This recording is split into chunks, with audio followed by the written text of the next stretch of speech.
Sir పేరు చివర SH అనే లెటర్లో ఉంటే వాళ్ళ జీవితాలు తలరాతలు ఇప్పుడు ఉన్న గ్రహచారం ప్రకారం ఎలా ఉండబోతున్నాయి సార్? అంటే వాస్తవానికి నా రీసెర్చ్లో నేను చూసింది ఏంటంటే ఎవరైనా పేరులో లాస్ట్ చివరికి ఆడవాళ్ళు కానీ మగవాళ్ళు కానివ్వండి ఎస్హెచ్ అనే అక్షరంతో కనుక పేరు ఎండ్ అయితే జీవితం అంతా కూడా నత్త నడకన సాగిపోతుందండి. ఓకే, ఇప్పుడు ఏ రమేష్నైనా చూడండి, ఏ సురేష్నైనా చూడండి, ఏ రాజేష్నైనా చూడండి, ఇట్లా ఎస్హెచ్ అనే అక్షరాలతో పేరు మొదలెట్టే ఏ మహేష్నైనా చూడండి, లైఫ్ అంతా కూడా చాలా కష్టపడతారండి. విపరీతమైనటువంటి కష్టం. అప్పుడప్పుడు అనిపిస్తుంది వాళ్ళకు, ఏమనిపిస్తుంది అంటే అసలు నన్ను ఆ భగవంతుడు ఎందుకు పగబట్టిండు, ఆ లక్ష్మీదేవి ఇంకా నన్ను ఎందుకు వేధిస్తుంది.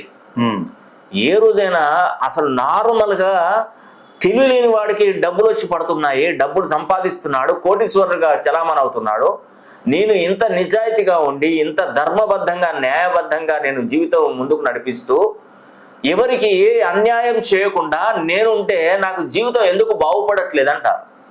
అనేది ఆ తప్పు ఎక్కడ జరుగుతుందంటే తన పేరులో జరుగుతున్న విషయం తనకి తెలియదు. ఖచ్చితంగా తెలియదండి ఆయనకు. Mahesh, Suresh, Rajesh, Ramesh, SH SH SH ఈ పేర్లు ఎవరైనా చూడండి, వాళ్ళకి ఎప్పుడు కూడా ఒక్క అడుగు ముందుకు పడిందంటే వెనక్కి 7 అడుగులు పడుతూనే ఉంటది. ఇప్పుడు రాజేష్ అనే వ్యక్తి నెలకు 1 లక్ష రూపాయలు సంపాదిస్తాడు. ఆ 1 లక్ష రూపాయలకు ఖర్చు 1.5 లక్ష ఉంటది. ఇంకా ఏడికి వెళ్తాడు అతను? పాల బిల్లు, కరెంటు బిల్లు, ఆ బిల్లు, ఈ బిల్లు, రెంట్, ఇవన్నీ ఎన్ని రకాలుగా ఉంటాయంటే అసలు ఎందుకు. ఇంకొకటి ఏంటంటే ఇలాంటి పేర్లు పెట్టుకున్నారు, ఎస్హెచ్ తో పేర్లు పెట్టుకున్నట్టు వీళ్ళకి వచ్చేదే తక్కువ, వేరే వాళ్ళకు జామీన్ ఇవ్వడం, షూరిటీ పెట్టడం, డబ్బు తీసుకుపోయి షేర్ మార్కెట్లోనైనా పెట్టడం, లేదా బెట్టింగ్ యాప్లలోనైనా పెట్టడం, ఇవన్నీ జరుగుతుంటాయి.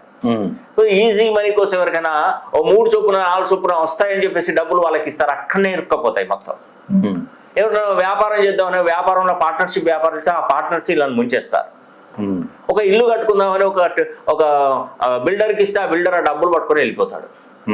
అంటే ఏంది అసలు ఇన్ని సంవత్సరాలు కష్టపడి దీని గురించేనా? అంటే ఎదుటివాడు ఇంకో అతను చేస్తున్నావు బాగుపడతారు, ఇతను చేస్తే మాత్రం నష్టపోతాడు. దానిలోనే ఉందండి మర్మం. ఎస్హెచ్ అనే పేరుతో ఎండ్ అయినటువంటి వారికి సమస్యలు ఉంటాయని కూడా నేను చెప్తున్నాను. మీరు ఎస్హెచ్ తో పేరు ఎండ్ అయితే ఒక్కసారి నన్ను సంప్రదించండి. నేను అన్ని జిల్లాలలో నేను తిరుగుతున్నాను, లేదంటే ఫోన్ లైన్లో నన్ను కలిసే ప్రయత్నం చేయండి. ఖచ్చితంగా మీలో ఒక మార్పు వచ్చి మీరు బాగుపడే విధంగా చేసే బాధ్యత నాది, నన్ను నమ్మండి.